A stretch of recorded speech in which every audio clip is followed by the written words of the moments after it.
საღამო მშვიდობის თბილისის დროით ზუსტად 7 საათი ეთერში პოსტების თავი საინფორმაციო გამოშვება. მე ანა აშორდია ვარ, ახალ ამბებში ნახავთ. ორნიშნა ეკონომიკური ზრდა და პოზიტიური ტენდენციები, როგორია საქსტატის ოფიციალური მონაცემები და რა დარგებმა იქონია გავლენა ეკონომიკურ ზრდაზე. როგორ უნდა დარეგულირდეს სამომხმარებლო ბაზარზე არსებული ფასები. ფასების შემსწავლელი პარლამენტის დროებითი კომისიის დასკვნა უახლოეს ხანში გასაჯაროვდება. ბოლო შეხვედრა ნავთობ იმპორტიორებთან გაიმართა, გიყვებით რამდენიმე წუთში. დახურული შეხვედრები მცირე რიცხოვან მხარდამჭერებთან ეგრეთ წოდებული ეროვნული მობილიზაციის ნაცვლად. რა ნიშნით უშვებენ ოპოზიციური ალიანსის შეხვედრებზე მოქალაქეებს. საქართველოს თავდაცვის ძალები 35 წლისაა. საზეიმო ღონისძიება ბაზიანში და ღვთისა და ერის წინაშე დადებული წვევამდელთა ფიცი. სამხედროებს სიტყვით აღმასრულებელი და საკანონმდებლო ხელისუფლების წარმომადგენლებმა მიმართეს. სრულილებები ვაზისა და ღვინის შესახებ კანონში კომერციული მიზნით ვენახის გაშენების შემთხვევაში მოქალაქეებს ნებართვის აღება მოუწევთ. რას ითვალისწინებს კანონპროექტი?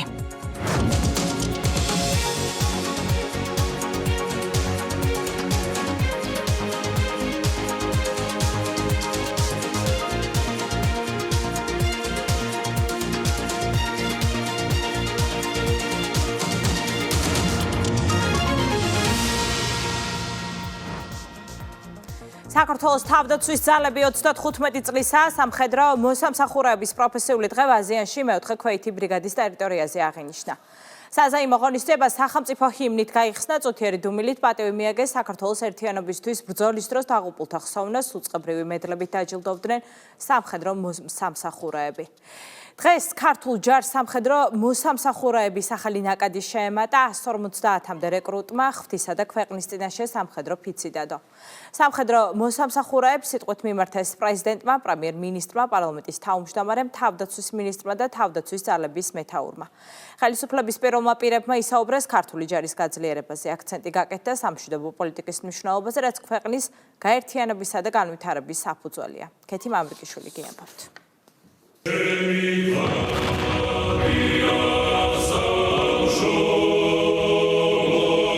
35 წელი საქართველოს თავდაცვის ძალების დაარსებიდან ვაზიანის მეოთხე ქვეითი ბრიგადის სამხედრო ბაზაზე საზეიმო ღონისძიება ტრადიციულად წვევამდელთა ფიცის დადებით დაიწყო, რომლებიც დღეიდან ოფიციალურად შეუერთდნენ თავდაცვის ძალების შემადგენლობას.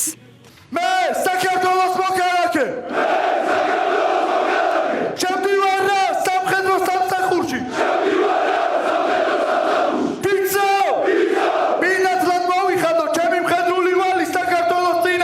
ბატონებო, გილოცავთ სამხედრო ფიცის დადებას. თავისუფლად.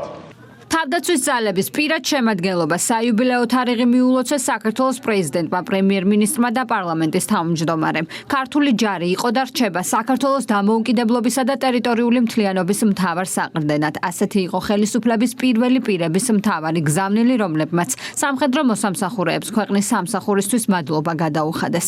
სამშობლოსთვის დაღუპულ გმირებს კი წუთიერი დუმილით პატივი მიაგეს. ხელისუფლების წარმომადგენლების თქმით, საქართველოს ისტორია სავსეა გმირობის მაგალითებით, რომლებიც არამხოლოდ მიწასა და რწმენას, არამედ ღირსებას, იდენტობას და თავისუფლებას იცავდნენ. თქვეს ისიც, რომ ქვეყნის ზალა არამხოლოდ იარაღში, არამედ გონივრულ პოლიტიკასა და ინსტიტუციურ სიძლიერეშია, რომელმაც საქართველოს ხანგრძლივი მშვიდობა მოუტანა.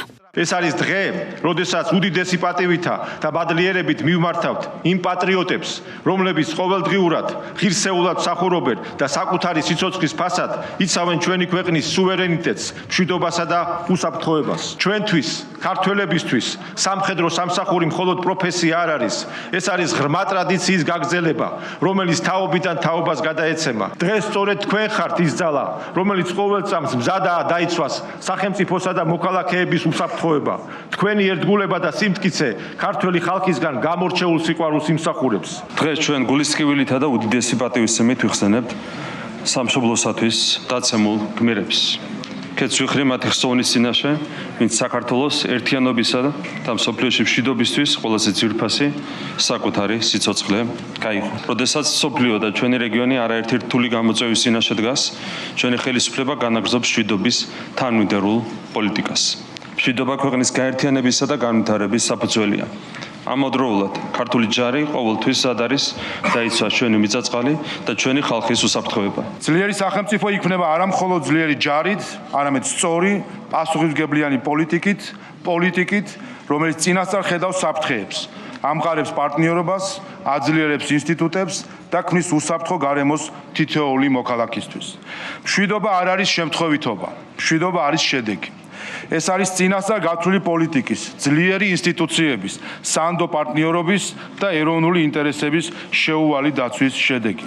სწორედ ასეთ პირობებში იძენს თავდაცვის ძალები თავის სრულ მნიშვნელობას. ისინი არა მხოლოდ იცავენ ქვეყანას, არამედ არიან მშვიდობის გარანტი. სამხედრო მოსამსახურეებს დღევანდელი თარიღი მიულოცეს თავდაცვის მინისტრმა და თავდაცვის ძალების მეთაურმა. თქვეს, რომ სწორედ ქართველი სამხედროების გმირობის, ერთგულებისა და თავდადების გამო ჯარისკაცის პროფესია ყველაზე საამაყოა. ქართველი ჯარისკაცები კი საერთაშორისო მისიებში გამორჩეული მამაცობის გამო ღირსეულ და მტკიცე პარტნიორებად არიან აღიარებულები. თავდაცვის ძალების ხელმძღვანელი პირების თქმით, ხელისუფლება ძალისხმევას არ იშურებს იმისათვის, რომ ქართულ სამხედროებს ჰქონდეთ შესაბამისი აღჭურვილობა, თანამედროვე ტექნოლოგიები და ყველაზე მთავარი ისეთი სოციალური პირობები, რომლებსაც თითოეული ჯარისკაცი იმსახურებს. ქართული ჯარი ანარეკლია ჩვენი ქვეყნის ისტორიის. ის საუკუნეების მანძილზე საქართველოს სიმტკიცის, სუვერენიტეტისა და ეროვნული ღირსების სიმბოლოდ ჩამოყალიბდა.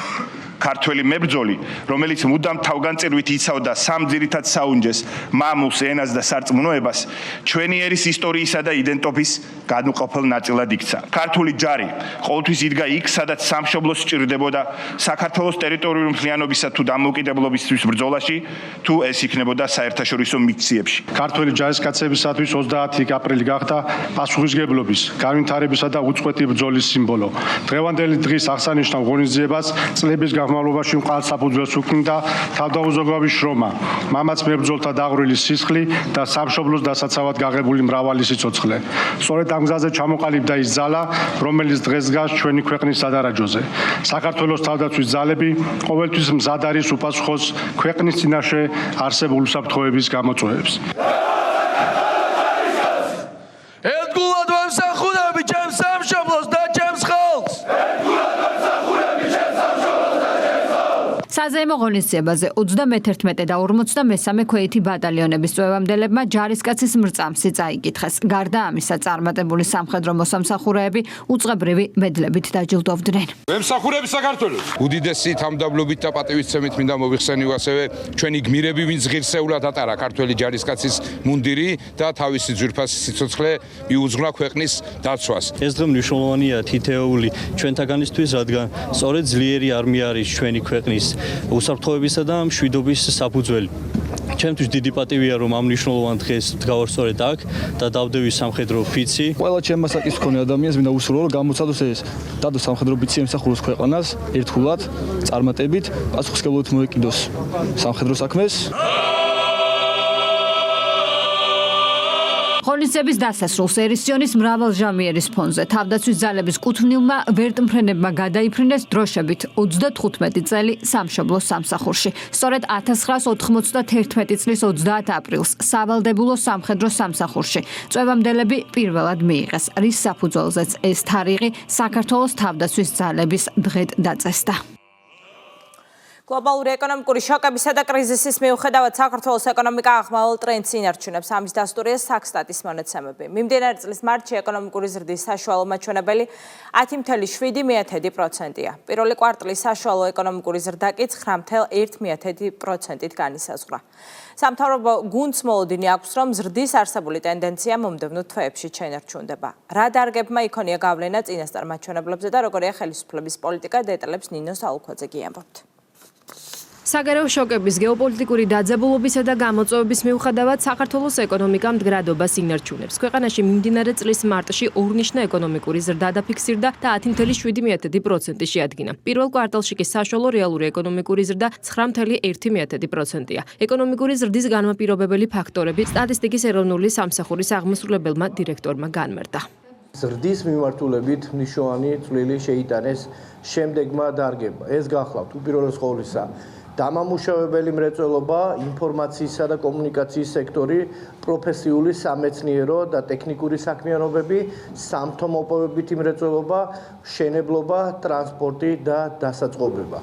გარდა ამ ფაქტორებისა, იანვარ-მარტში მაღალ ეკონომიკურ ზრდას ხელი შეუწყო საგარეო ვაჭრობის მიმართულებით დაფიქსირებულმა პოზიტიურმა ტენდენციებმა. საქონლის ექსპორტი 24%-ით გაიზარდა და $1,723,000 გადააჭარბა, ხოლო ადგილობრივი ექსპორტი ამავე პერიოდში 75.1%-ით გაიზარდა. ექსპორტის ზრდა კი ხელს უწყობს ქვეყანაში დამატებითი სამუშაო ადგილების შექმნას. წინა წლის მარტის მაჩვენებელთან შედარებით 2.3%-ით არის გაზრდილი ახლად დარეგისტრირებულ საწარმოთა რაოდენობაც. ყოველივე ზემოაღნიშნული კიდევ ერთხელ ხელს უწყობს ქვეყანაში ბიზნეს აქტივობის გაძლიერებას, რაც თავისთავად აისახება ეკონომიკური ზრდის მაჩვენებლებში. ჩვენი მოლოდინია, რომ ეკონომიკური ზრდის აღნიშნული ტენდენციები მომავალ თვეებში შენარჩუნდება და საქართველოს ექნება იმაზე უფრო მაღალი ეკონომიკური ზრდის მაჩვენებლები, ვიდრე ამას საერთაშორისო საფინანსო ინსტიტუტები თუ სხვა ორგანიზაციები პროგნოზირებენ. შთამბეჭდავი ეკონომიკური ზრდა დაფიქსირდა.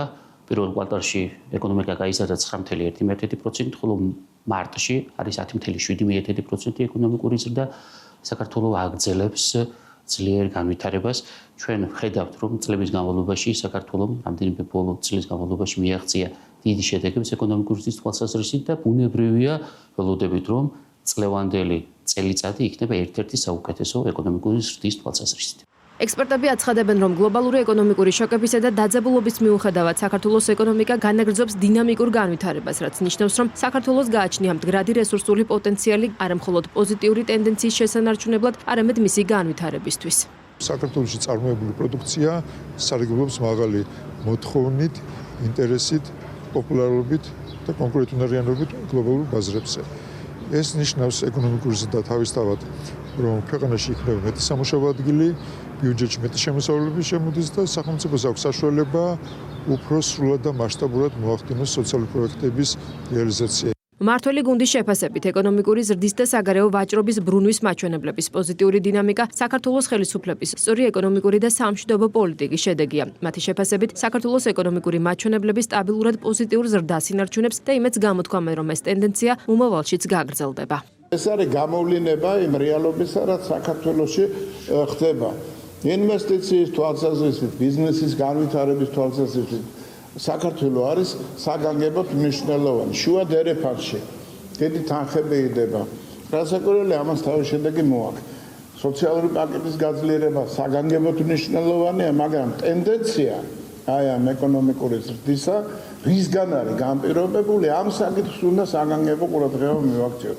სტაბილურობა არის ერთადერთი მთავარი რესურსი, მთავარი ბაზა, რაც აი ამ ციფრებს განაპირობებს. უპრეცედენტო მაღალი ეკონომიკური ზრდაც სწორედ ამას აჩვენებს, რომ იყოს სწორი გადაწყვეტილებები მიღებული საკანონმდებლო თუ სამთავრობო დონეზე და თითოეული ასეთი სტატისტიკური მონაცემიც არის ჩვენთვის დამატებითი мотиваცია, რომ ეს პროცესი გავაგრძელოთ. საქართველოს მნიშვნელოვანი შედეგები აქვს ტურიზმიდან მიღებული შემოსავლების ნაწილშიც. ახლო აღმოსავლეთში მიმდინარე კონფლიქტის და გლობალურ ტურისტულ ნაკადზე უარყოფითი გავლენის მიუხედავად 2026 წლის პირველ კვარტალში ტურიზმიდან მიღებული შემოსავლები გაზრდილია და პირველი კვარტლის რეკორდული მოცულობა $829 მილიონ აჭარბებს. არაბთა გაერთიანებული საამიროების საგარეო საქმეთა სახელმწიფო მინისტრი ოფიციალური ვიზიტით საქართველოშია. საიდ ალ-ჰაჯერმა შეხვედრა გამართა პრემიერ-მინისტრთან. მხარებმა საქართველოსა და არაბთა გაერთიანებულ საამიროებს შორის არსებულ მჭიდრო ურთიერთობებზე ისაუბრეს. აღინიშნა იგლ ჰილსის უპრეცედენტო ინვესტიციის განსაკუთრებული მნიშვნელობა. ვიზიტის ფარგლებში შეხვედრები შედგა საგარეო უწყების ხელმძღვანელთან, ასევე იუსტიციისა და სოფლის მეურნეობის მინისტრებთან.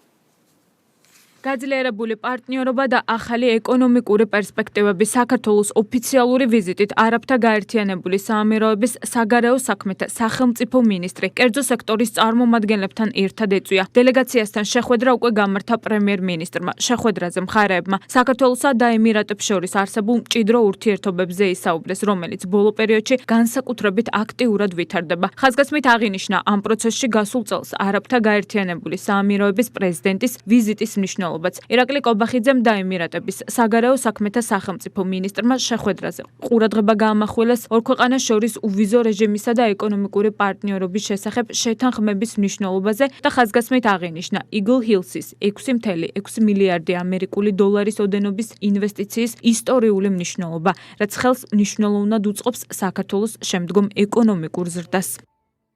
კოლეგა მინისტრთან პირისპირი შეხვედრა გამართა ვიცე-პრემიერმა და საგარეო საქმეთა მინისტრმა მაკა ბოჭორიშვილსა და საიდ ალ-ჰაჯერის შორის საუბრის მთავარი თემა საქართველოსა და ემირატებს შორის არსებული მეგობრული ურთიერთობები და სხვადასხვა სფეროში მჭიდრო თანამშრომლობა იყო. ხაზი გაესვა მაღალი დონის ვიზიტების განხორციელების დადებით დინამიკას და სტუმარი დელეგაციის მხრიდან განსაკუთრებული ყურადღება საქართველოს მიმზიდველ საინვესტიციო გარემოზე გამახვილდა.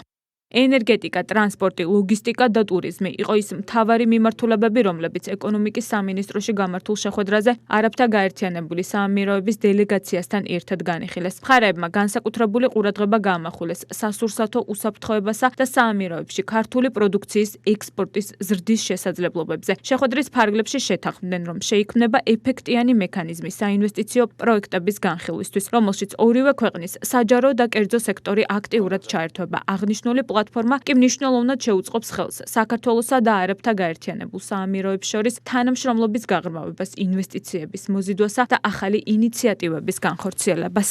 მქონდა ძალიან კარგი და მნიშვნელოვანი შეხვედრა გაერთიანებული საამიროების სახელმწიფო მინისტრთან, რომელსაც ასევე თან ახლდა ბიზნესის სხვადასხვა წარმომადგენლები. საკმაოდ წარმომადგენლობითი იყო ვიზიტი, ჩვენ მქონდა საუბრები სხვადასხვა საინვესტიციო პროექტებზე, როგორც მიმდინარე, ასევე სამომავლო პროექტებთან დაკავშირებით. მათ შორის მაღალი ინტერესი დაფიქსირდა როგორც სატრანსპორტო ლოჯისტიკის, ასევე ენერგეტიკის მიმართულებაზე, ინვესტიციების ჩადებასთან დაკავშირებით საქართველოში. არაბთა გაერთიანებული საამიროები საქართველოს განიხილავს როგორც სტრატეგიულ პარტნიორს. შეხვედრაზე ვისაუბრეთ უძრავი ქონების სექტორსა და პორტების საქმიანობაში მიღწეულ პროგრესი, ასევე ორ ქვეყანას შორის პარტნიორობაზე ენერგეტიკის, ტურიზმისა და ავიაციის მიმართულებებით. ჩვენ განვიხილეთ ლოგისტიკის სფეროში მიმდინარე პროექტები, რომელსაც AD პორტი ახორციელებს საქართველოში და ინვესტიცია უკვე განახორციელა. ლოგისტიკური ჰაბის ფუნქციის შესრულება ძალიან მნიშვნელოვანია როგორც საქართველოსთვის, ისე არაბთა გაერთიანებული საამიროებისთვის. რაც შეეხება სხვა პროექტებს, მაგალითად უძრავი ქონების დარგში. Eagle Hills-ი უკვე კარგად არის დამკვიდრებული ბაზარზე და აქტიურად ცდილობს საქართველოში არაბთა გაერთიანებული საამიროების საერთაშორისო პრაქტიკა და გამოცდილება დანერგოს. არაბთა გაერთიანებული საამიროების დელეგაციას უმასპინძლა გარემოს დაცვისა და სოფლის მეურნეობის მინისტრმაც მხარეებმა ორ ქვეყანას შორის სავაჭრო-ეკონომიკური ურთიერთობების გაღრმავების საკითხები განიხილეს. განსაკუთრებული ყურადღება გამახვილდა აგროსასურსათო მიმართულებით თანამშრომლობაზე და აღნიშნულ სფეროში საქართველოს ექსპორტის პოტენციალზე. დავით სონღულაშვილმა დელეგაციის წევრებს აგროსასურსათო პროდუქციის წარმოებისა და ექსპორტის ზრდის კუთხით საქართველოს შესაძლებლობები გააცნო. ვაჭრობის გაღრმავებისა და თანამშრომლობის პრაქტიკულ დონეზე გაძლიერების მიზნით მხარეები შეთანხმდნენ, რომ შეიქმნება ერთობლივი სამუშაო ჯგუფი, რომელიც უზრუნველყოფს კონკრეტული ინიციატივებისა და პროექტების განხორციელებას. სტუმრად ყავდა არაბთა გაერთიანებული საამიროების საგარეო საქმეთა სახელმწიფო მინისტრის დელეგაცია, სადაც განხილული იყო ორმხრივი ურთიერთობების შემდგომი შესაძლებლობები, საქართველოს პოტენციალი აგროსასურსათო პროდუქტთან მიმართებაში, განხილული იყო იმ ექსპორტის ზრდის შესაძლებლობები აგროსასურსათო პროდუქტის, რომელიც ჩვენ ქვეყანას გააჩნია, შესაბამისად განსაზღვრული იყო, რომ შეიქმნას სამუშაო ჯგუფი, რომელიც უკვე პრაქტიკულ რეჟიმში გადაიყვანს ორმხრივ ურთიერთობებს, შესაბამისად განსაზღვრული იქნება ჩარჩო მემორანდუმი, რომელთაც შესაძლებელი იქნება, რომ კიდევ უფრო მეტად გააქტიურდეს ორმხრივი ვაჭრობები და წინ წავიდეს ჩვენ ქვეყანას შორის ურთიერთობები. არაბთა გაერთიანებული საამიროების საგარეო საქმეთა სახელმწიფო მინისტრთან შეხვედრა გამართა იუსტიციის მინისტრმაც პაატა სალიამ საიდ ალ-ჰაჯერის ქართული რეფორმებიც გააცნო. მაგალითად, გონიერი კონტრაქტის ინოვაციური სერვისი, რომელიც საქართველოს მოქალაქეებს საშუალებას აძლევს სოფლიოს მასშტაბით დისტანციურად განახორციელონ უძრავი ქონების ტრანზაქციები, უსაფრთხო ციფრული ხელმოწერის, ინტეგრირებული იპოთეკური სერვისების გადახდების დამუშავების და ელექტრონული საკუთრების გაცემის გზით. დაანონსდა სერვისის გაფართოება, რაც ბიზნესის დისტანციურ რეგისტრაციასა და სხვა მოწინავე ციფრულ სერვისებს მოიცავს. არაბთა გაერთიანებული საამიროების საგარეო საქმეთა სახელმწიფო მინისტრი დელეგაციასთან ერთად ოფიციალურ ვიზიტს საქართველოში ხვალ დაასრულებს. სამართალდამცავი ორგანოების კოორდინაციის საკითხებში სახელმწიფო მინისტრად მამუკა მდინარეძე დაინიშნა. პრემიერ-მინისტრის ბრძანებით მამუკა მდინარეძეს ასევე დაიკისრა ვიცე-პრემიერის მოვალეობის შესრულება. დოკუმენტს მთავრობის მეთაურმა ხელი დღეს მოაწერა.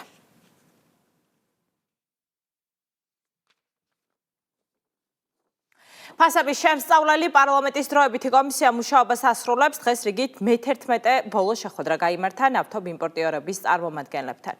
განხილვის მთავარი თემა იყო საწვავის გაზრდილი ფასები, რაც ნავთობ იმპორტიორების განმარტებით ჰორმუზის სრუტეში შექმნილმა ვითარებამ განაპირობა. თუმცა აღინიშნა ისიც, რომ მსოფლიოში საქართველოში საწვავის ფასები მნიშვნელოვნად დაბალია ვიდრე ევროპის სხვა ქვეყნებში. ფასების შემსწავლელი პარლამენტის დროებითი კომისია ხვალ ბოლოს ხდომას გამართავს, დასკვნა კი უახლოეს დღეებში გასაჯაროვდება. დეტალებით ნუცა კოროშინაძე. სასურსათო პროდუქციის, მედიკამენტებისა და საწვავის ფასწარმოქმნის სტრუქტურის შემსწავლელი პარლამენტის დროებითი კომისიის რიგით მე-11 ხდომაზე ბაზრის ლიდერმა ნავთობ იმპორტიორი კომპანიების წარმომადგენლებმა იმ მთავარ გამოწვევებზე გაამახვილეს ყურადღება, რამაც ბაზარზე ფასის ზრდა გამოიწვია. ერთ-ერთ მთავარ გამოწვევად ჰორმუსის სრუტეში მიმდინარე პროცესები დასახელდა, რაც გლობალურ ენერგეტიკულ ბაზარზე მნიშვნელოვან გავლენას ახდენს. გლობალური არასტაბილურობის მიუხედავად ბაზრის ლიდერი ნავთობ იმპორტიორი კომპანიების წარმომადგენლების განცხადებით, საქართველოში საწვავის ფასი ბევრად ნაკლებია ვიდრე რიგ ევროპულ ქვეყნებში. ეს კი დაბალი აქციზის, ბაზარზე არსებული კონკურენციისა და სექტორის მიერ დაგროვილი მარაგების დამსახურებაა. ჰორმუზის პრობლემამ გამოიწვია გარკვეული შეფერხებები მიწოდების ჯაჭვში და შესაბამისად ეს ყველაფერი ამის ასახვა მოხდა უკვე საერთაშორისო ფასებზე. თქვენ შემთხვევაში აი როგორი არის კორელაცია აღნიშნული კონფლიქტის დაწყებიდან დღემდე? საქართველოში ალბათ ერთ-ერთი ყველაზე მაღარ კონკურენტუნარიანი ინდუსტრია არის ნავთობპროდუქტების ინდუსტრია და ამაში ძალიან დიდი მნიშვნელობა აქვს სახელმწიფოს ჩართულობას, რომ ბაზარზე თითოეული სუბიექტი, როგორც დიდი, ასევე პატარა სუბიექტს აქვს თავისუფალი ოპერირების საშუალება. მიუხედავად იმისა, რომ ევროპის ქვეყნებში ფაქტურად ფასის ზრდა მოხდა მყისიერად, ჩვენ ქვეყანაში დღესაც არ არის ეს ნიშნული მიღწეული იმ ნიშნულს, რაც უნდა იყოს ფასების ზრდის პირობებში. ანუ კიდევ ერთხელ ხაზგაუსვა, რომ ბენზინის პირობებში 15%-იანი ზრდა გვაქვს, როცა 30%-იანი ზრდა უნდა იყოს ფასში და დიზელზე გვაქვს 33%-იანი ზრდა, როცა 42%-ამდე უნდა იყოს ფასი გაზრდილი.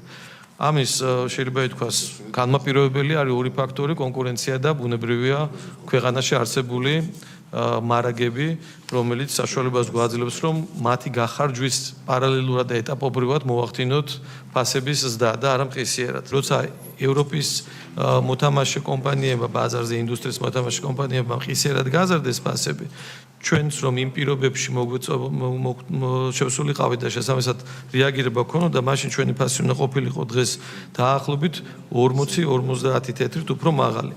მაგრამ დღესდღეობით კონკურენციის და არსებული მარაგების ხარჯზე ჩვენ გვაქვს გაცილებით დაბალი ფასები. და თქვათ, რომ საქართველოში გაცილებით უფრო კარგი კონკურენტული პირობებია და გარემო და უფრო მეტი მარაგები გაქვთ და უფრო მოქნილი მარაგების სისტემა ვიდრე ევროპის ქვეყნებში და ამით შეინარჩუნეთ ფასი. გასტურებთ, რომ ეს ფაქტორი მნიშვნელოვანია, რომ ქვეყანაში არის მარაგები და ბუნებრივია მარაგებიდან გამომდინარე ჩვენ შევძლებთ, რომ ფასები შეგვენარჩუნებინა და არ ყოფილიყო მყისიერი გაზრდა. აქ კიდე ერთი ფაქტორიც განაპირობებს, რომ ქვეყნებში სადაც არ არის მარაგები და მომენტალურად ხდება მიბმა საერთაშორისო ფასზე, ბუნებრივია მათთან ფასები იცვლება არა დღეში, არამედ საათობრივად. საქართველოში დღესდღეობით და ომამდეც და ომის შემდეგ ჩვენ დინამიკას ვაკვირდებით, რა თქმა უნდა, და არ ხელმძღვანელობთ მხოლოდ ომის პერიოდის ფასებით, თუ შევადარებთ სხვა ქვეყნებს, მნიშვნელოვნად დაბალია. მაგალითისთვის დღეს 3.55 თუ არის საქართველოში პრემიუმის მარკის საწვავის ფასი, ჩვენს მეზობელ სომხეთში ეს არის 4 ლარი, ლარებზე გადმოყვანილი, რა თქმა უნდა. ასევე შემილია სხვა ქვეყნებში ჩეხეთის მაგალითი მოვიყვანო, სადაც 5 ლარი და 42 თეთრი არის ფასი, სლოვაკეთის მაგალითი, სადაც 5 ლარი და 26 თეთრი არის, აღარ ვახსენებ, რა თქმა უნდა, იმ ევროპულ ქვეყნებს, სადაც 6 ლარს აღემატება. შესაბამისად, ძვირია ალბათ ეს ნარატივი არ გამოგვადგება, ძვირი არის რაღაცასთან შედარებით და მოგეხსენებათ, საქართველოს არ არის საწვავის მომპოვებელი ქვეყანა, შესაბამისად ვერ იქნება იმაზე უფრო იაფი, ვიდრე არის იმ ქვეყნებში, სადაც საწვავი მოიპოვება. ნავთობ პროდუქტების იმპორტიორი კომპანიების წარმომადგენლებმა კომისიის წევრებს კაპიტალურ საოპერაციო ხარჯებსა და საბიუჯეტო გადასახადებზე დეტალური ინფორმაცია მიაწოდეს. კომისიის წევრების ძირითადი კითხვები საწვავის ფასზე მოქმედ ფაქტორებს, ქსელებში საწვავის მიწოდებასთან დაკავშირებულ ხარჯებსა და მათ მიერ დასაქმებულ თანამშრომლების ანაზღაურებას შეეხებოდა. ხარისხის კონტროლს როგორ აწარმოებთ? ხარისხის კონტროლი იწყება არა მხოლოდ პროდუქტის შერჩევიდან და მომწოდებლიდან, არამედ ეს არის მუდმივი პროცესი. თქვენ შემთხვევაში ბოლო 2 თვის განმავლობაში საფასო პოლიტიკა როგორი გქონდათ, როგორ მოახდინა გავლენა აღნიშნულმა კონფლიქტმა და ძელვადიან სტრატეგიაში რას ფიქრობთ, როგორი მოლოდინები შეიძლება იყოს? მაქსიმალურად ვცდილობთ, რომ გამოვიყენოთ ჩვენი რეზერვები, მარაგები, რაც გვაქვს, რომ შევარბილოთ ეს ბაზარზე წნეხი. ვინარჩუნებთ ოპტიმიზმს, რომ მაინც თუ ეს პრობლემა მოგვარდა ამ სრუტესთან დაკავშირებული, მაინც ფასების დასტაბილურება მოხდება და შესაბამისად დადებითად აისახება ასევე ჩვენს რეგიონს. ამ ეტაპზე კომპანია სანქციების ქვეშ არის 2025 წლის ოქტომბრიდან მოყოლებული, ამიტომ პრაქტიკულად იმპორტს აღარ ვაწარმოებთ, ანუ ნულია ჩვენი იმპორტის წილი, ასე ვთქვათ, ბაზარზე, თუმცა 25% იყო სანქციებამდე. ამ ეტაპზე უბრალოდ ვყიდულობთ ადგილობრივ ბაზარზე, რადგან იმპორტის შეზღუდული გვაქვს. სანქციებისგან მიუხედავად კომპანიას აქვს ლიცენზია ოფაკისგან და ბრიტანეთის შესაბამისი უწყებისგან, რომ აწარმოოს ფუნქციონირება ადგილობრივ ბაზარზე, თუმცა შესყიდვას საწვავის ვაწარმოებთ ჩვენი კოლეგებისგან და შესაბამისად აღარა ვართ ფასის, ასე ვთქვათ, დამდგენი ორგანიზაცია. ფასების შემსწავლელი პარლამენტის დროებითი კომისია ხვალ ბოლოს ხტომას გამართავს. უახლოეს პერიოდში გასაჯაროვდება დასკვნაც, რომელიც კომისიამ სამთვიანი მუშაობის შედეგად მოამზადა. დოკუმენტი ფასების კლების არსებულ რესურსებსა და შესაბამის რეკომენდაციებს მოიცავს. კომისიის ფარგლებში უაღრესად დიდი სამუშაო ჩატარდა და ჩვენ შევისწავლეთ 3 უმნიშვნელოვანი სექტორი საქართველოსთვის, როგორც გახლავთ საკვე-პროდუქტების FMCG სექტორი, ასევე მედიკამენტების სექტორი და საწვავი და უაღრესად სიღრმისეული კვლევა გაკეთდა სექტორის. ჩვენ როგორც ადგილობრივი ბაზრის ანალიტიკა გავაკეთეთ, ასევე გავაკეთეთ ანალიტიკა საუკეთესო საერთაშორისო გამოცდილებების, განსაკუთრებით საკვე-პროდუქტების ნაწილში და დასმის ფარგლებში გვექნება კონკრეტული რეკომენდაციები. მოსახლეობის სოციალური ინტერესებიდან გამომდინარე ხელისუფლება ახლა ბიზნეს სექტორთან ერთად ეძებს გზებს, რაც ქვეყანაში არსებულ ფასებზე დადებით გავლენას მოახდენს. ხელისუფლების მიზანია ისეთი ინსტიტუციური ჩარჩოს შექმნა, სადაც კონკურენცია იქნება გამჭვირვალე და პროგნოზირებადი, რაც თავის მხრივ ფასების კლებას გამოიწვევს. ჰორმუზის სრუტეში არსებული შეზღუდვების გამო გლობალური ბაზრები სერიოზულ ზარალს განიცდის. მსოფლიოს მთავარ ენერგეტიკულ დერეფანში გემების ტრანზიტი ფაქტობრივად შეჩერებულია, რამაც 2022 წლის შემდეგ ნავთობის ფასის უპრეცედენტო ზრდა გამოიწვია და ბარელზე $126 მიაღწია. ვითარებას ართულებს ამერიკასა და ირანს შორის გაჭიანურებული მოლაპარაკებები. ვაშინგტონი ამ დრომდე არ თანხმდება თეირანის პირობას ჰორმუზის სრუტის გახსნის სანაცვლოდ ირანულ პორტებზე ბლოკადა მოხსნას. მეტის ტრამპი ეკონომიკური წნეხის გაგრძელებით იმუქრება იქამდე, ვიდრე თეირანი ბირთვულ ამბიციებს არ დათმობს. დეტალები თეკლა ბესტაუშვილი. ამერიკის შეერთებულ შტატებსა და ირანს შორის ცეცხლის შეწყვეტის რეჟიმი გრძელდება, თუმცა ვითარება რეგიონში კვლავ დაძაბულია. სპარსეთის ყურესა და ჰორმუზის სრუტეში საზღვაო მიმოსვლა მკვეთრად შემცირდა, რაც გლობალურ ბაზრებზე უკვე აისახა. მსოფლიოს ერთ-ერთ მთავარ ენერგეტიკულ დერეფანში ტრანზიტი ფაქტობრივად პარალიზებულია. ჩიხური მდგომარეობა ნავთობის ფასს მსოფლიო ბაზარზე აძვირებს. ბრენტის მარკის ბარელი ნავთობის ფასი გასულ 24 საათში 13%-ით გაიზარდა და $126 გადააჭარბა. ეს 2022 წლის შემდეგ ნავთობის ყველაზე მაღალი ფასია. შეერთებულ შტატებსა და ირანს შორის მოლაპარაკებების ჩაშლა, პრეზიდენტ ტრამპის მიერ ჰორმუზის სრუტის ხელახლა გახსნის შესახებ ირანის წინადადების უარყოფასთან ერთად ბაზარი ნავთობის ნაკადის სწრაფი აღდგენის იმედს კარგავს. ენერგორესურსების გაძვირება უკვე აისახება ეკონომიკის სხვადასხვა სექტორზე, იზრდება ტრანსპორტირებისა და წარმოების ხარჯები, ძვირდება ავიაბილეთები, ხოლო საჰაერო ტვირთების მოთხოვნა შემცირებულია. ეკონომიკური მდგომარეობა მკვეთრად უარესდება ირანშიც, რეკორდულად გაუფასურდა ეროვნული ვალუტა და ინფლაცია სწრაფად იზრდება. ექსპერტების შეფასებით კონფლიქტის გაგრძელების შემთხვევაში მილიონობით ადამიანი შესაძლოა სიღარიბის ზღვარს ქვემოთ აღმოჩნდეს. ვაშინგტონსა და თეირანს შორის უშედეგოდ დასრულებული მოლაპარაკებების პირველი რაუნდის შემდეგ შეხვედრების ფორმატი შეიცვალა და ახლა ომის დასრულების შესახებ მოლაპარაკებები ტელეფონით მიმდინარეობს. ოფიციალური ვაშინგტონის პოზიცია უცვლელია. დონალდ ტრამპი აცხადებს, რომ ეკონომიკური ზეწოლა გაგრძელდება მანამ, სანამ ირანი ბირთვულ პროგრამაზე უარს არ იტყვის. თავის მხრივ თეირანი საპასუხო ზომებით იმუქრება. ანალიტიკოსების შეფასებით თუ მხარეებს შორის შეთანხმება ვერ შედგება, კონფლიქტის შემდგომი ესკალაციის რისკი მნიშვნელოვნად გაიზრდება, რაც არა მხოლოდ რეგიონულ უსაფრთხოებას, არამედ გლობალურ სტაბილურობასაც სერიოზულ საფრთხეს შეუქმნის. დახურული შეხვედრები პარტ-აქტივთან დაანონსებული ეგრეთ წოდებული ეროვნული მობილიზაციის ნაცვლად ოპოზიციური ალიანსი რეგიონულ ტურნირს განაგრძობს, თუმცა საუბარს მხოლოდ საკუთარ მცირე რიცხოვან მხარდამჭერებთან ბედავს. შეხვედრაზე არ უშვებენ არც მედიას და არც იმ მოქალაქეებს, რომლებიც მათ პარტიულ მხარდამჭერებში არ ირიცხებიან. დაშლის პირას მყოფი ალიანსის ღონისძიებებში არ მონაწილეობს ნაცმოძრაობა, პარალელურად გრძელდება კლანებს შორის დაპირისპირება ყოფილ და მოქმედ ნაციონალებში. გაერთიანებას ისევ წვავედ აკრიტიკებს მსჯავრდებული ექს-პრეზიდენტი. თავად სააკაშვილს კომპასის გასწორებას ურჩევენ ალიანსის სხვა წევრები, ნაწილისთვის კი მისი წერილები საინტერესო აღარ არის. 50-მდე მხარდამჭერი თითოეულ რეგიონში. ასეთია სააკაშვილი ბოკერია გვარამიას ალიანსის საერთო რესურსი. ეგრეთ წოდებული ოპოზიციური გაერთიანების ჯამური პოტენციალი საუკეთესოდ მათ მიერ დაწყებულმა რეგიონულმა ტურნემ წარმოაჩინა. ალიანსის წევრები პარტ-აქტივთან შესახვედრად ამჯერად ფოთს ესტუმრნენ. ორი ჩავარდნილი შეკრების შემდეგ კრახით დაიწყო მესამეც. სულ რამდენიმე წუთის შეხვედრის დაწყებამდე და კვლავ ცარიელი სკამები, როგორც აღმოჩნდა. ოპოზიციურ ალიანსს რამდენიმე მხარდამჭერი მობილიზებაც უჭირს. პატნაგიგა თითოეულ რეგიონში რამდენ ადამიანს ხედავთ დაახლოებით? ამას რომ მორჩება, მე წერილობით მოგაწოდებ დეტალურ ინფორმაციას. ეს რომ რაღაცა თავები გათვლევინოთ, ამით ვერავის ვერ დააკომპლექსებთ. ეგრეთ წოდებული ოპოზიციური ალიანსის მიერ გამართულ ღონისძიებებში არ მონაწილეობს ნაციონალური მოძრაობა. ერთადერთი კავშირი, რომელიც ახლა სააკაშვილის პარტიას გაერთიანების სხვა წევრებთან აქვს, დაპირისპირება. დაპირისპირება, რომელსაც ჩაცხრობის საშუალებას თავად მსჯავრდებული ექს-პრეზიდენტი არ აძლევს. სააკაშვილი საპატიმროდან კვლავ წერილს აგზავნის ოპოზიციას ამჯერადაც კიცხავს და მეტიც. წარსულში მასზე დაქვემდებარებულებს ემუქრება კიდეც. რას ვეუბნები მე ოპოზიციას ისეთს, რამაც აღაშფოთა, იმოქმედეთ გადადით შეტევაზე, დაირაზმეთ თქო და სანაცვლოდ ამიყვირდნენ ერთპიროვნული ლიდერობა უნდა მიშასო, იმის მაგივრად, რომ საკუთარ თავში მონახონ ძალა ნამდვილი ბრძოლისთვის, ხოლო ვინც თავისი თავის რეალიზაციას ჩემს წაკბენაში პოულობს, იმას არანაირი პოლიტიკური მომავალი არ აქვს. ყოფილი და მოქმედი ნაციონალებით დაკომპლექტებული ალიანსიდან სააკაშვილისთვის პასუხის დაბრუნება საკუთარ თავზე კვლავ ფედერალისტების ლიდერებმა აიღეს.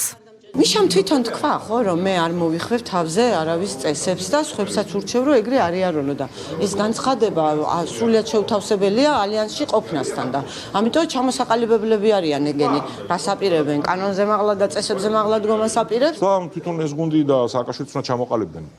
თუ არ უნდათ ამ და თუ არ იზიარებენ იმ ხედვასაც გვაქვს, ხო, მაშინ რატო შემოვიდნენ საერთოდ აქ და ამ მომენტისთვის თავად დააყენეს ამ ალიანსის მიღმა თავი ამ თავის საქციელში. დაპირისპირებაში ჩართვას არ ჩამორჩა სააკაშვილის ყოფილი თანაგუნდელი. ნაციონალური მოძრაობიდან კოალიცია ცვლილებებში გადაპორტირებულმა ნუგზარ ციკლაურმა ექს-პრეზიდენტი ოპოზიციის საერთო საქმის დაზიანებაში დაადანაშაულა. არის გამუდმებული Facebook გარჩევები, ერთმანეთის მიმართ შეურაცხყოფა, თავდასხმები, ეს არავის არ გჭირდება. არასოდეს ოპოზიციაში აი ამ ტიპის თავდასხმებს არ მოუტანია შედეგი. საუბარის კრიტიკას ვერავინ ვერ აკრძალავს, მაგრამ თავდასხმები და აი სხვადასხვა ტიპის სახელის გატეხვის ცდილობები მე მგონია რომ ჩვენი საერთო საქმისათვის არასწორი არის. ყველა მიმაჩნია მოკავშირედ ამ წუთისათვის, ყველა ის ადამიანი, ვისაც გასწორებული აქვს თავისი კომპასი. ბოკერია გვარამიას ფლანგის საპასუხო ქმედებებს ნაციონალურ მოძრაობაში კვლავ სააკაშვილის კომპლექსით ხსნიან. პარტიაში დღეს ლიდერის მსგავსად თქვეს, რომ იმ სუბიექტებს, ვინც მსჯავრდებულ ექს-პრეზიდენტს თავს ესხმის, პოლიტიკური მომავალი მით უმეტეს ოპოზიციაში არ გააჩნიათ. მიხეილ სააკაშვილზე თავდასხმები განპირობებული არის კომპლექსით, მათ ყველა ვინც თავს ესხმის მიხეილ სააკაშვილს კარგად ესმის, რომ მის პოლიტიკურ წონას, მის პოლიტიკურ ასე ვთქვათ მასშტაბს ვერ უტოლდებიან და ვერ გაუტოლდებიან. ყოფილი და მოქმედი ნაციონალებით დაკომპლექტებული ოპოზიციური გაერთიანება სახელისუფლებო გუნდისთვის მუდამ კრახისთვის განწირული კოლექტიური ნაცმოძრაობაა, რომელსაც მხოლოდ გარე პატრონები აერთიანებთ. საპარლამენტო უმრავლესობის წევრების თქმით, სააკაშვილი ბოკერია გვარამიას ალიანსის სალონურმა შეხვედრებმა აჩვენა მხოლოდ ერთი რადიკალურ ოპოზიციურ გაერთიანებას ხალხთან საუბრის რესურსი არ გააჩნიათ. ყველა ხედავთ, რომ მათ არანაირი რესურსი არ გააჩნიათ, ყველანაირად განულებულები არიან და ცხადია ამას აქვს თავისი ახსნა. როდესაც შენ ხარ პოლიტიკაში და ემსახურები უცხო ქვეყანას, წარმოადგენ აგენტურას, რა თქმა უნდა, არანაირი პოლიტიკური შესაძლებლობები და შანსები არ გაქვს. ქართველი ხალხი ძალიან კარგად ხედავს, აფასებს არსებულ სიტუაციას, აფასებს იმას თუ ვინ რითი არის დაკავებული და ვის რა დამოკიდებულება აქვს საქართველოსთან მიმართებით. ოპოზიციაში დაპირისპირებები იქნება, ეს არ არიან ადამიანები, ვისაც შეუძლია ერთად იყვნენ და ლიდერობაც არის თემა, რასაკვირველია. გარდა ამისა, ყველას უნდა რომ პატრონს დაანახოს თავი, როგორც ყველაზე ქმედითი პიროვნული თუ სტრუქტურა, რომელიც მეტად უნდა დაფინანსდეს და მეტი მხარდაჭერა უნდა ქონდეს. ეს არის კოლექტიური ნაცმოძრაობა და შეგნით ეს ფუთფუთი რასაკვირველია, მათ ხასიათს რასაკვირველი გამოხატავს, მაგრამ ჩინა არ სარჩulis. საქართველო ვის მეტად შეუძლია დააზიანოს, ეს არის თემა, რომლითაც ერთმანეთს უპირისპირდებიან. მათ ფსონი დადეს არა საკუთარ მოსახლეობაზე, არა საკუთარ ქვეყანაზე, არამედ სხვის ინტერესებზე. და ამიტომ ეს საზოგადოებრივი ინტერესი თამასა და მხარდაჭერა აღარ არსებობს. ამიტომაც არის მთელი რიგი უხერხულობები, მსუბუქად რო ვთქვათ, რომ დამალვა, ჩუმად რაღაცების ჩატარება, მალულად, ფარულად ჩატარება, რომ არ გამოჩნდეს, არ გაშიშულდეს მთელი სიყალბე, რაც არის ამ ალიანსის ეგრეთ წოდებული ალიანსის გარშემო. სააკაშვილი ბოკერია გვარამიას ალიანსის ახლანდელი მოცემულობა ასეთია, ორად გაყოფილი. ერთი ნაწილი რეგიონში ტურნეს მართავს და 50-მდე მხარდამჭერის მობილიზება უჭირს. მეორე ნაწილი კი მუდამ თავდასხმის რეჟიმშია. ფაქტი ერთია, გაერთიანებული ოპოზიცია გაერთიანებული მხოლოდ ფურცელზეა. შეტავა ეკლესიაზე და წმინდა სინოდის გადაწყვეტილებების დაკნინება პოლონეთის მიერ დაფინანსებული ქართული არხის პირველი ეთერი ავტორიტეტული ინსტიტუტის დისკრედიტაციას დაითმო. საგულისხმოა, რომ ქართულ ეკლესიაზე თავდასხმისთვის თითქოს და დეზინფორმაციასთან ბრძოლის მიზნით შექმნილმა მედია პლატფორმამ სწორედ დეზინფორმაცია გამოიყენა. პოლონურ საზოგადოებრივ მაუწყებელზე ისმოდა და უარგუმენტო ბრალდებები მღვდელმთავრების, მათ შორის პატრიარქობის კანდიდატების მიმართ. ანტი-ეროვნულმა რიტორიკამ, რომელიც პოლონეთის საზმაოს ქართულენოვან პირველივე გადაცემაში გაჟღერდა, პოლონეთის მთავრობისა და არხის რეალური მიზნები გამოაშკარავა. ქართულ საზოგადოებაზე ზემოქმედების მცდელობა, ზისხის ისტერიის, შუღლის გაღვივება და რადიკალური პროცესების წახალისება. სწორედ ამ ინტერესებს ხედავს სახელისუფლება გუნდი პროპაგანდისტული არხის შექმნის მოტივად. ანა შანიძე კი ამბობთ.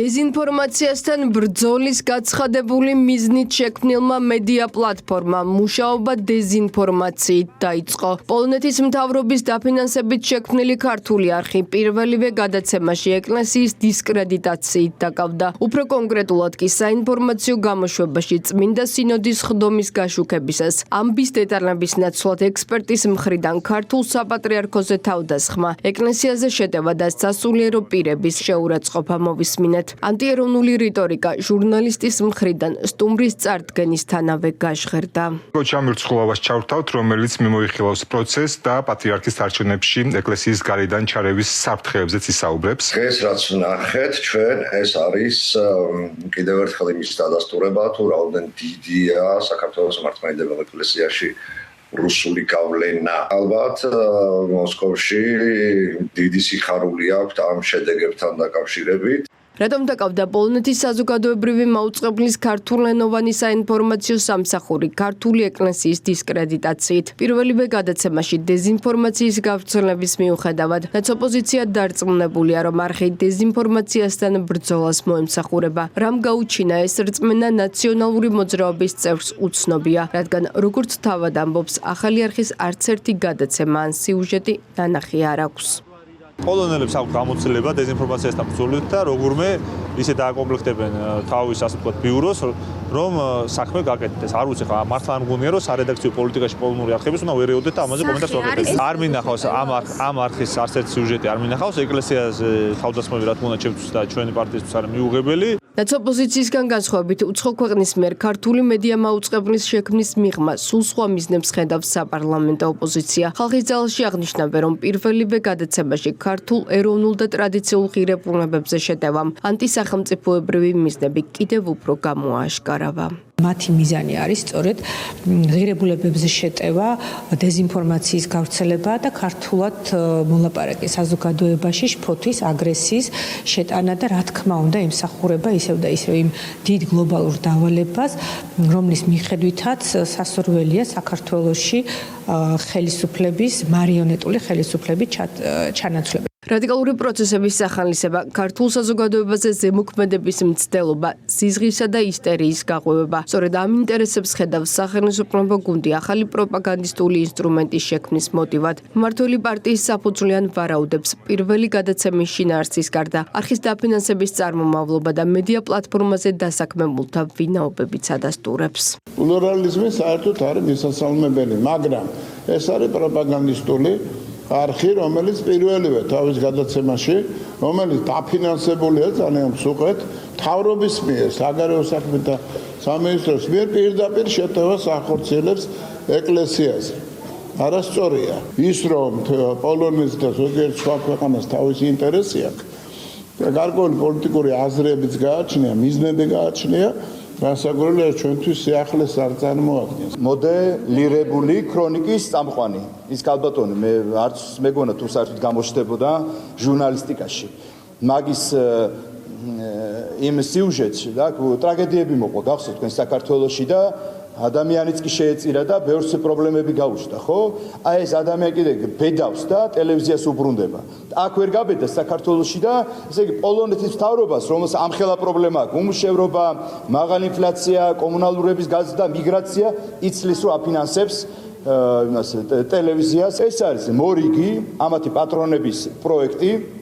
რომ იქიდან ტელევიზიიდან შეუტიონ რადიკალიზაცია მოახდინონ ჩვენი საზოგადოების. გულდასაწყვეტია პოლონეთი ჩვენი მეგობარი ქვეყანაა და ამ ტიპის ქმედებები და კიდევ უფრო გასაკვირი იყო ის რომ ეს ყველაფერი ბიუჯეტიდან ფინანსდება და მიმართულია იმისკენ რომ სხვა ქვეყანაში ამ შემთხვევაში საქართველოს რომელიც არის პოლონეთის მეგობარი ქვეყანა ინტერესი გამოიჩინეს და შემჩნეულები არიან მტრულ საქმიანობაში პირდაპირ შეტევა მიდის ქართულ ეკლესიაზე და გულდასაწყვეტია ეს ყველაფერი ალბათ მოვისმენთ განმარტებას.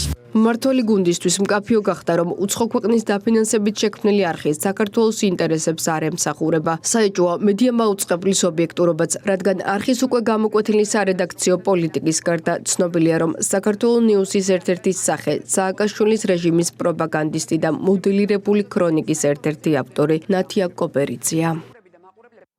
ევროკავშირში გაუპატიურების შემთხვევები ბოლო 10 წლების განმავლობაში 150%-ით გაიზარდა, ინფორმაციას ევროკავშირის სტატისტიკის სამსახური ავრცელებს. ევროსტატის ინფორმაციით სექსუალური ძალადობის შემთხვევები საერთო ჯამში 94%-ით არის გაზრდილი.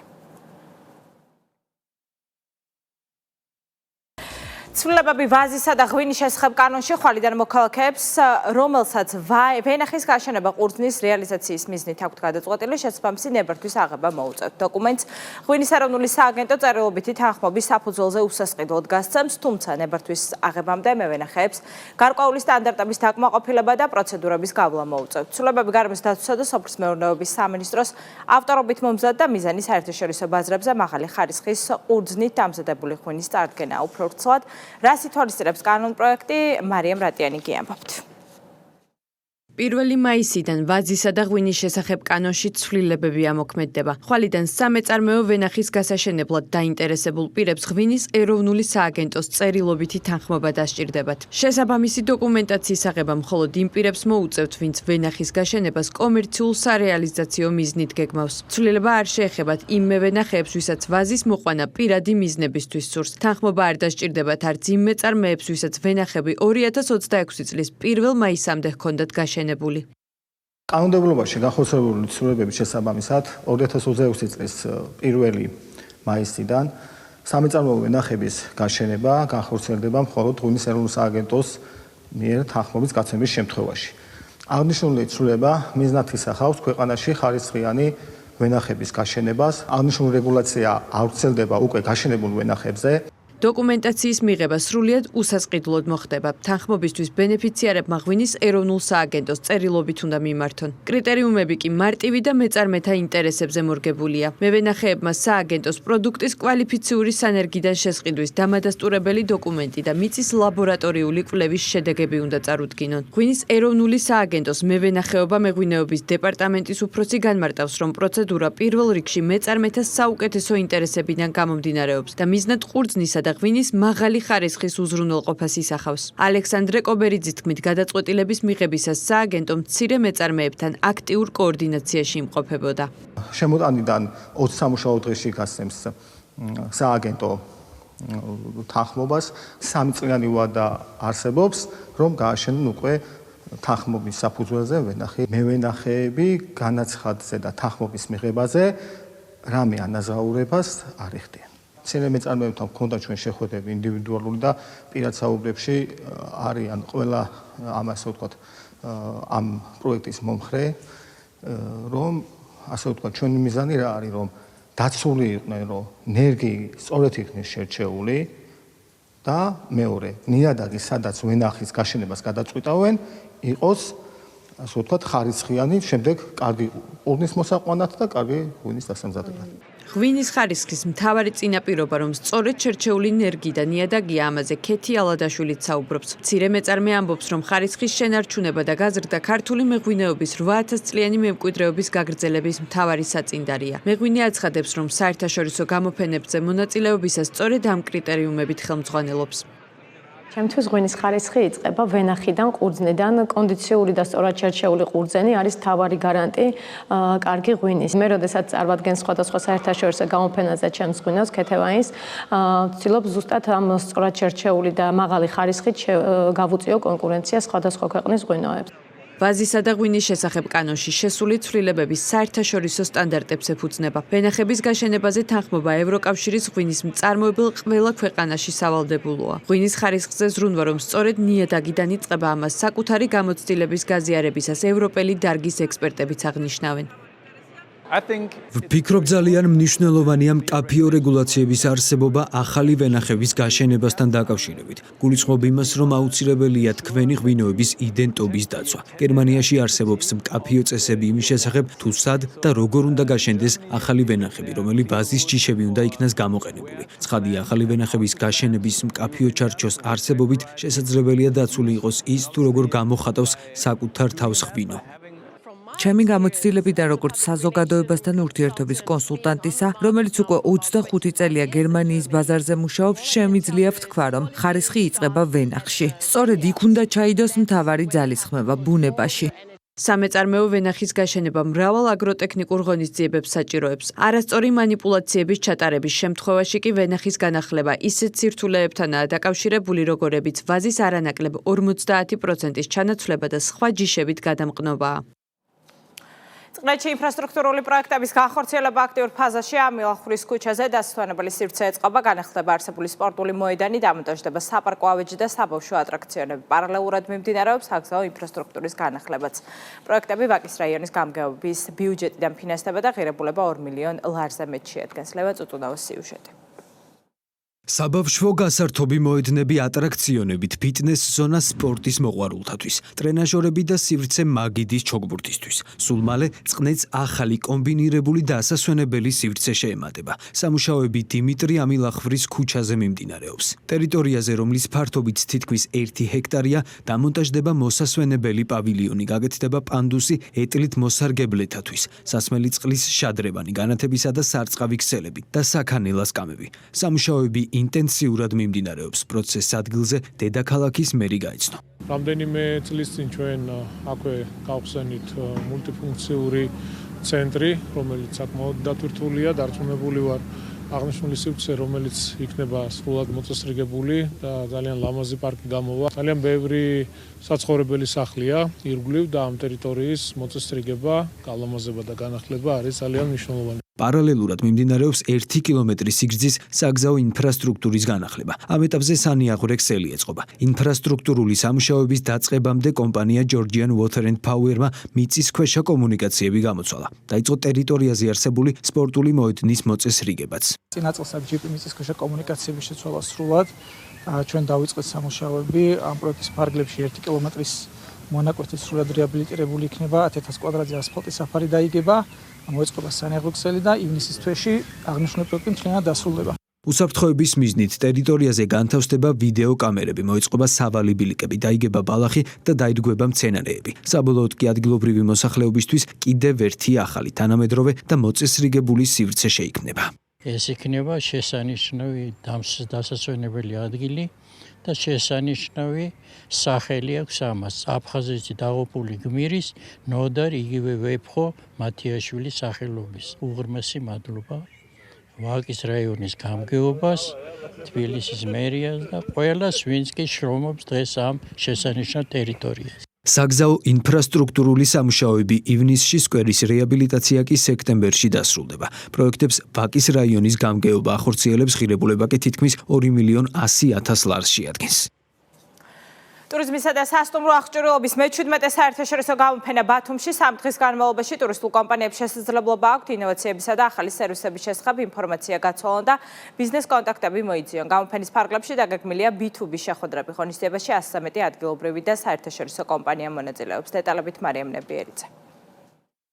ბათუმი ტურიზმისა და სასტუმრო ინდუსტრიის საერთაშორისო ცენტრად იქცა. ზღვისპირა ქალაქში ტურიზმის მე-17 საერთაშორისო გამოფენა ოფიციალურად გაიხსნა. 3 დღის განმავლობაში 100-ზე მეტი ადგილობრივი და საერთაშორისო კომპანიის წარმომადგენლები, დარგის წამყვანი ექსპერტები და ტურისტული სექტორის წარმომადგენლები გაიცნობიან ტურიზმის სფეროს განვითარების თანამედროვე ტენდენციებს და შეიძენენ ახალ ბიზნეს კონტაქტებს, რაც სექტორის შემდგომ გაძლიერებას ხელს შეუწყობს. ჩვენ ვცდილობთ, რომ ბათუმი აჭარა საქართველოს იყოს 4-ვე სეზონზე ჩართული და ზუსტად ის კომპანიები, რომელიც დღეს ჩამოსულები არიან საქართველოში უშუალოდ აჭარაში, დაინტერესებულები არიან როგორც საზღვაო ტურიზმით, ასევე სამთო-სათხილამურო მიმართულებით, ეკოტურიზმით, აგრარული ტურიზმით, სპორტული ტურიზმით. ის ინფრასტრუქტურა, რომელიც დღეს გააჩნია ჩვენს ქვეყანას და აჭარის ავტონომურ რესპუბლიკას, სრულად პასუხობს, რათა ჩატარდეს მნიშვნელოვანი საერთაშორისო ღონისძიებები. გამოფენაში მონაწილეობას იღებს დაცული ტერიტორიების სააგენტო დამთვალიერებლებს. შესაძლებლობა ეძლევათ დეტალურად მათ შორის ვირტუალური რეალობის ტექნოლოგიით გაიცნონ მტირალას, მაჭახელას, კინტრიშის, ქობულეთისა და კოლხეთის ეროვნული პარკების ტურისტულ სერვისებსა და მათ გამორჩეულ ბიომრავალფეროვნებას. დაცული ტერიტორიები ეს არის ეკოტურიზმის განვითარებისათვის ერთ-ერთი ყველაზე მნიშვნელოვანი ლოკაციები, რომელიც იძლევა საშუალებას სარეკრეაციო პასუხისმგებლიანი ტურიზმის განვითარების მიმართულებით, განვითარდეს ერთი მხრივ სარეკრეაციო მიმართულებები, მეორე მხრივ კი ადგილობრივ მოსახლეობას ეკოტურიზმის და ამავდროულად აგროტურიზმის განვითარების შესაძლებლობა მიეცეთ. 3 დღის განმავლობაში ქართული კომპანიები უცხოელ პოტენციურ პარტნიორებს ტურიზმისა და სერვისების სფეროში თანამედროვე ტექნოლოგიურ სიახლეებს შესთავაზებენ. მათი თქმით, მსგავსი საერთაშორისო გამოფენები განსაკუთრებულ მნიშვნელობას იძენს ახალი ბიზნეს კავშირების დამყარებისა და თანამედროვე სტანდარტებთან დაახლოების თვალსაზრისით.